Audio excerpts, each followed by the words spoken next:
lengo langu naenda kuzungumza sana na mwalimu, lakini pia na yule ambaye anapenda physics, hasa kwenye maandalizi ya vifaa unapoenda kufundisha kipengele kinaitwa pressure in liquid ndani ya topic inaitwa pressure kwenye kidato cha kwanza. Unapofundisha mtoto anapaswa aelewe. Sasa unatumia zana gani ili mtoto aelewe? Tunatumia zana za nyumbani kabisa ambazo ni simple. Safi. Sasa ladies and gentlemen, brothers and sisters, mwalimu wangu kipenzi, twende. Mimi nafunika huku. Sasa nini sasa kinaendelea hapa?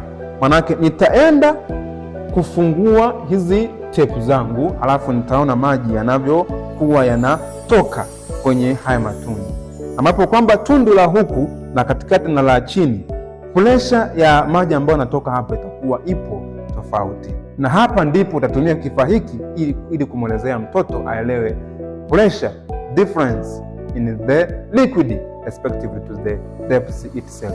Sasa mimi ninatoa sasa hapa na nijiandae na huku. So 1 2 3, safi, na huku. Wow, sasa kama tunavyoona hapa. Sasa mimi sasa ili sasa maji yasipungue, naweka sasa hii. Tunaona kabisa kwamba itakusaidia sasa wewe sasa kuonesha mwanafunzi kwamba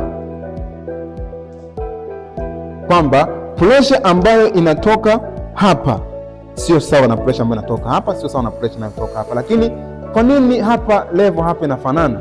Ni kwa sababu pressure inaenda throughout the wall of the container. Sasa hii ndiyo itakusaidia wewe kama mwalimu kufundisha. Mimi haya maji basi nitayamwaga chini hapa.